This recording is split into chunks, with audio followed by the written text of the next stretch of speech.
The Tesla is moving. Look, driving by itself is doing well. Look, the car in front, it's going to park. Look, the car in front is going to park. And didn't notice? There. Oh my God.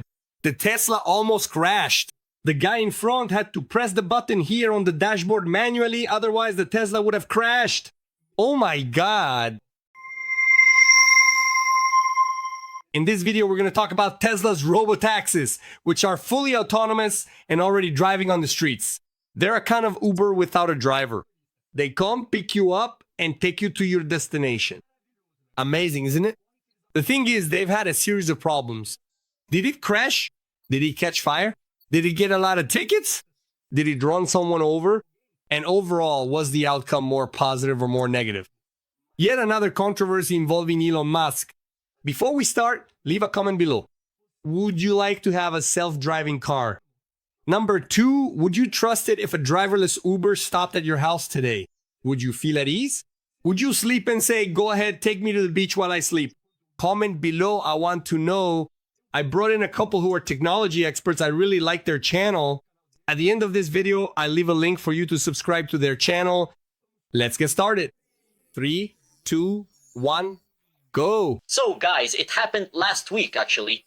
In this live here, it was this week. The something that everyone has been waiting for a long time, which is the presentation finally of Tesla's Robotaxi service, which they've been promising for a long time, almost as long as their full self-driving system, right? Autopilot. But yes, it was presented in a limited way last Monday in the city of Austin in the United States. I'm going to make a separation here. Remember, there was a Tesla ad a while back where they showed the Cybercab, which would be a fully autonomous Tesla car without a steering wheel, right? That they would sell, eventually start producing at some point. Yeah, but that's not the case here because we're talking about the Robotaxi, which is a driverless taxi service, totally automated, meant to work with regular Tesla cars. In this case, the demo they did in Austin was with the Tesla Model Y. ABC News article, how is the launch of Tesla's Robotaxi going? Experts weigh in. The autonomous taxi service launched on Monday involves between 10 and 20 vehicles operating within a geofenced area of Austin. So you have Austin, which is in Texas in the United States, and they're operating in a limited area of the city. Okay? It's actually a pretty small area too. In addition to a real-time safety monitor, because the cars didn't have drivers, but there was a Tesla employee sitting in the front passenger seat. To intervene if needed, he probably had a kill switch in hand to stop the car in case something went wrong. And in at least one case from what I saw here, he had to get out of the car, take the wheel, and maneuver it himself. So it didn't work? Calm down, it's a test. In addition to a real-time safety monitor, the cars feature other precautions. Teleoperators, there were people remotely taking care of the car too. Remote teleoperators plans to avoid adverse weather conditions, meaning it wouldn't work if the weather wasn't good, and time limits that prevent them from driving from midnight to 6. So And in this case, with even teleoperators, well, then there's someone like somewhere else driving it with controls saying, so it's not really autonomous, right? Anyway, besides that, does the car have a steering wheel too? Well, let's go. First, it's not like that scam that happened with Tesla, right? Those who follow the channel know Tesla sold the idea that the stores were 100% autonomous, right? You'd walk into the Amazon store, pick a product off the shelf, and just leave.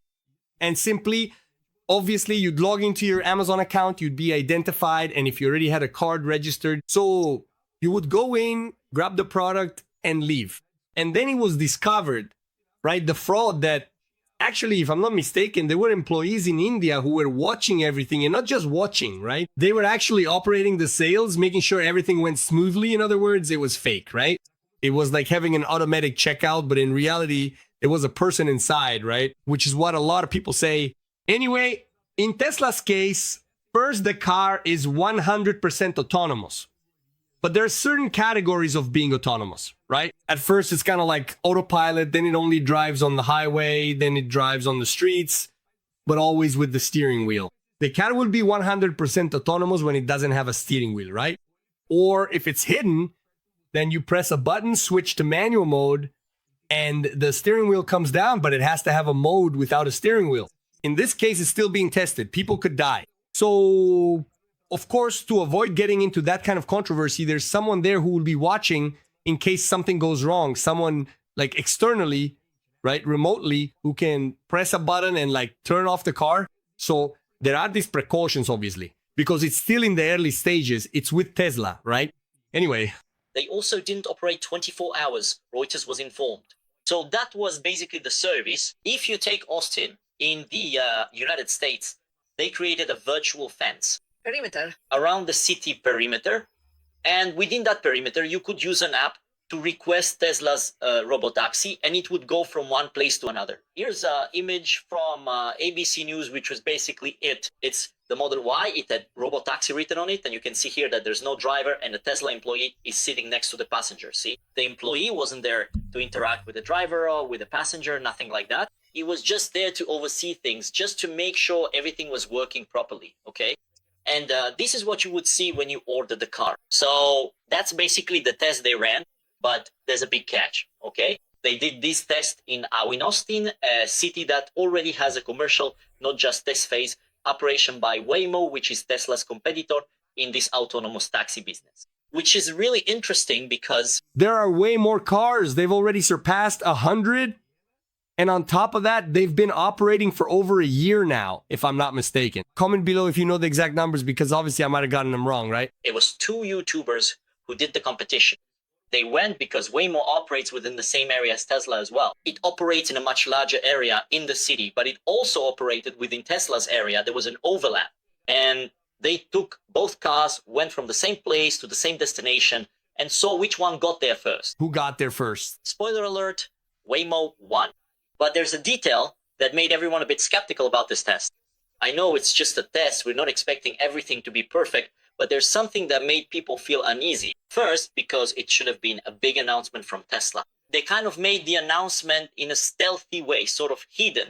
It wasn't that kind of show Elon Musk usually puts on to announce something. And they didn't open it up for just anyone to use the service. It was a very limited number of people who... No, and they did open it up. He's going to say it, but they opened it up like to fans, right? It's just like when you open up that test screening for movies to see if the movie doesn't have all the special effects yet, but it's to check if people understand it, to see if the script is good, if it's too slow, if some cuts are needed to make it more dynamic, the editing, the order of the scenes and so on, right? Anyway, this test has to be done by random people, so to speak.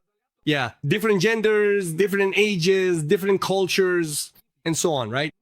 In this case, the tests were only done, as far as I researched then, I made another video about the launch. You can check it out for more technical details. I'll leave it linked here. But basically, this test is being done, or at least was initially done only with Tesla fans, like people who even wear Tesla hats and all that. Crazy, right? Oh, of course, they're going to praise it, obviously. In general, they are typically either dedicated Tesla investors or influential figures within the community. You know those YouTube channels or Twitter accounts and such from people who are huge Tesla enthusiasts who defend Elon Musk and things like that? No, it seems like even people who have somewhat relevant YouTube channels where the channel name is something like Tesla, something like, love Tesla, Tesla Tomorrows, Tesla is amazing, Tesla is the future, that kind of person. It was those people. They didn't open it up to the press. The specialized tech press basically didn't have access, okay? They weren't invited and so on. And it seems like these people, especially these influencers, really frame this as a victory over the mainstream media, Oh, we are the new media, that kind of thing. But there's a catch, okay? You can say whatever you want about traditional media, all right? But it does have some standards. Usually, people who are fans of something don't have those. And that went down really badly because they were expecting a more legitimate experience. If I'm not mistaken, only one major media outlet got access. And I don't even know if it was through Tesla's system or if it was someone who had access to the app who went there and called it for them and so on. But we'll talk about that. And here we have one of those influencers. And the one I found most interesting is Kim Java. I'm not sure to what extent she's a Tesla enthusiast, okay? She seemed in some ways to be one, but also had some opinions because she was the one who decided to make the comparison with Waymo, right? She went and ordered the Tesla Robotaxi, and then there's another YouTuber with her who ordered the Waymo, and both of them are waiting. They show the actual experience, and in that sense, it was really interesting. Because, for example, the Waymo car It went all the way down there And came back. and came back to pick you up where you are. If it's raining, you're standing in the rain. Yeah, with Tesla, that was one of Tesla's problems, which made Tesla lose, is that this one here was already facing the street, ready to turn in the right direction. The Tesla picked her up facing the wrong way and had to do the whole maneuver. So it took much longer. And the Waymo also arrived faster. Ah, but if it's raining, the Tesla is better because you get in right away. Yes and no. But if it's raining, you'll be under an awning somewhere, right? And it'll come pick you up there. It can maneuver better inside parking lots than the Tesla. But here we're talking about two completely different philosophies, completely different ways of making this so-called autonomous taxi or car, right? Which is this. The Waymo is packed with sensors. It has LiDAR, cameras, a billion things here. I don't know, here it's got the whole kitchen up here. If I look at it here, And it's in a Jaguar. here, look, it's like a parade float, okay, with things spinning and all that. And besides being a parade float, they have pre-made data, let's put it that way, of the city. They map the entire city. It's not that the car is reacting to things happening on the street as it goes along and clears the way and all that. It kind of already has a general idea, an overall system of how the city works. That's a limitation for it because you can't just take the Waymo and go somewhere that hasn't been mapped. You simply can't do that. It has to be mapped. It works within the city. They go city by city, do all the preparations, scan everything, all that stuff. And then the car uses, this technology and also uses AI to make those real-time decisions. Tesla doesn't do that. Tesla, first of all, only uses cameras. There are 8 or 9 cameras, if I'm not mistaken, in this case. It doesn't use visual images. There's no LiDAR, okay?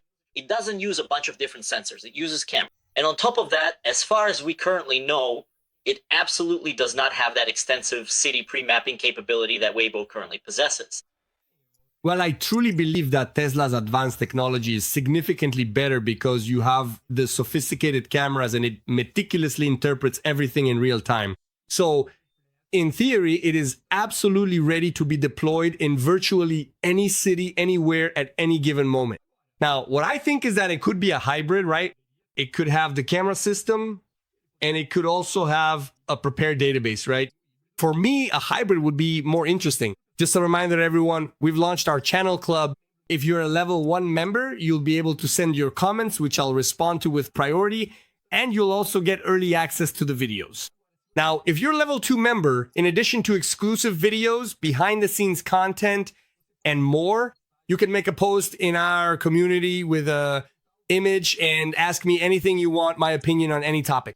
Maybe about technology, artificial intelligence, some tips on monetization since I have 12 channels, 10 of which are monetized. So anything about business, really, ask me whatever you want.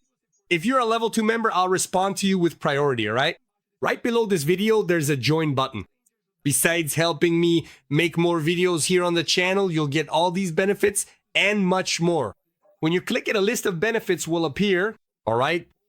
Continue here. So, in theory, if you remove this geofence, the Tesla could go anywhere. You could take it from one city to another, right? But of course, this is a different philosophy. Who's going to win this in the future? Look, I don't know, okay? Currently, Waymo is way ahead of Tesla. We're going to see this for several reasons here. But it's that think technological leaps are leaps. Suddenly, a company that seems years behind the other develops a technology that puts it way ahead. So you can't predict it right now. But anyway, so they did this, right? She called the thing and there it is. She got in, the Tesla operator's there, he doesn't do anything, doesn't talk to anyone. And this guy here got into the Waymo, okay? In a Waymo, just him. Yeah. What's funny, someone mentioned here, is that Tesla is using, they used white leather in the test car. So it really feels odd when you see the car without a driver. It's much more noticeable because you see the white seat, right? Yeah, well, the Waymo has a dark seat. But anyway, she did her whole test there, and I'll tell you right now, Tesla lost. But what I saw a lot of people criticizing here, the folks from The Verge, is how these selected people, many of them, seem to want to paint Tesla in the best possible light because there were several problems, and this woman here is no exception. Something happened to her in her car. The car stopped. So, did it freeze, catch fire, get a ticket? Let's see here. It froze, okay?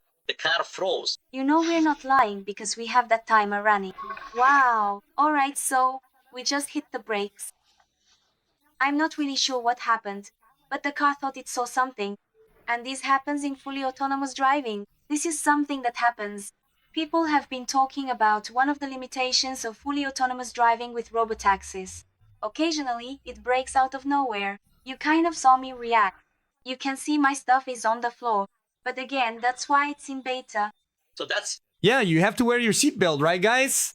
Maybe it was a kid in, maybe it was a pothole. The question is whether Waymo does this too, right? It does the defensive driving, right? it does defensive driving. It already does. It points out the problem and it's already the one making the noise. Quite exactly that. Yeah, the folks from The Verge who were covering it, who are the tech journalism people said exactly that. It also does the PR itself. It shows the error, what happened there. There's a problem with full self-driving where it freezes from time to time, okay? It just freezes, it breaks, it stops. I kind of had this problem when I tested full self-driving with Phoenix. Phoenix came here, he rented a Tesla. We even filmed it, and there was a moment when the Tesla actually froze. When it doesn't really know what's going on, it breaks, it stops. And that's what happened here. But at the same time that this happens, which is a problem, because it's not someone from journalism, A professional journalist would say, this was a problem, and these could be the reasons why it happened. So he would get a statement from the company like, let's hear what the company has to say about this problem. I brought this up to them and all, but as he said, no, this happens with full self-driving, okay? This happens with full say, it's a beta, guys, whatever. And that's the thing. But from this comes another criticism as well, which is the problem that apparently the new technology in these robotaxis here is the app for picking people up. Because from all the science pointed out by the people who analyzed it, I'm not an expert, I'm going by the comments of specialists. People who really know this whole full self-driving and autonomous vehicle industry and so on. It seems like they're simply using full self-drive, the Tesla car, full self-drive 4, if I'm not mistaken, which is the latest one. Because Tesla has several generations of their full self-driving depending on the GPU and things like that in the car. And it looks like this is the newest model, but it's the same one you could have in a Tesla. It's the same as what you'd have in a Tesla. Yeah, in my opinion, they're doing these tests not even to make money with taxis. Of course, later on, they can mass produce it and turn it into a business model for sure. Tesla is already building robots too, not just the ones that work in factories, but Elon Musk said he wants to get to the level of the Jetsons Rosie, right? To have your own robot at an affordable price so you can have it at home. By the way, leave a comment below. If money wasn't an issue, would you have a robot at home that washes your clothes, irons, cleans the bathroom, cleans your house, and so on? Leave a comment below. But anyway, when you put a robotaxi on the road, it's picking up passengers all day long, which means it's training the AI all day long. Once that's mature, then for sure they'll make it available to Tesla owners. Because who drives more? Which car is on the road more? A robotaxi, which spends the whole day picking up people right now. It's not running 24 hours, but there will come a time when it will run 24 hours for a person who owns the car and goes out once a day, twice a day, and some days doesn't even go out, just stays home when it's cold. So the training and the subsequent testing is much better. It happens much faster with the robotaxi. Besides that, the robotaxi drives all over the city while the person who owns the car just drives along their usual familiar routes, so to speak. So I think the key is to train the AI, the self-drive, right? The autopilot, so to speak, the autonomous driver directly here in the robotaxi in a faster way. And then take this trained AI and put it in the end user, the user who owns their own car, anyway. Because all the signals, all the problems that are happening here are things that are typical of the full self-drive that's already available in Tesla cars. You can buy it today. So that caused the stir. And we'll talk about the market impact, okay, in a bit. But what happened is that this wasn't the only problem because a lot of people had issues. A lot of people had problems with this test. It was a very limited test. And it was in a city where Waymo already operates commercially. That's the problem. It's a first step for Tesla. They have to do this. There's no way around it, okay? But for the market, you create that comparison with the competition, and it shows that you're behind. Kind of a dumb strategy, right? It's like Apple, which doesn't have artificial intelligence, just that crappy Apple intelligence, right? They're going to compare it to Gemini.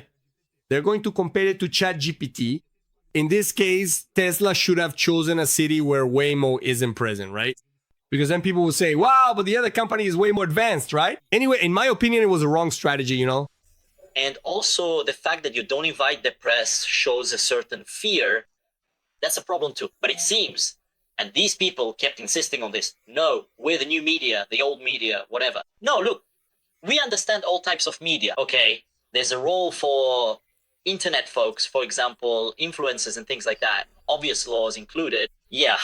For example, I started following tech influencers on YouTube when that movement began, the people who did unboxings, because I wanted to have a regular user with their unfiltered reaction, opening the thing, showing what's inside and using it. Not like a journalistic article where the guy spends weeks and weeks. No, I want to have that experience of someone who doesn't really know much about the thing and is going to use it for the first time, which is most likely the experience I'm going to have. There's room for all of that. And there's also the fan side, there's the excitement and all that. But when you simply shut the door on the professional, you're not just omitting a message. By shutting the door on the professional, you're also sending a message, right? I wanted to thank the folks on Reddit who put together the compilation of problems. What stood out the most, I'll go in order. Here was something that even appeared in several newspapers. It's this right here, look. Look, the car is moving and it makes the car in front turn. Then he doesn't really know what to do. Ouch. He enters the track, he hesitates, and oh my God. He's very much against the grain. He's very into, then he just goes up front and fixes it. Wow. I could have. My God, I'm just gonna die. There was an accident.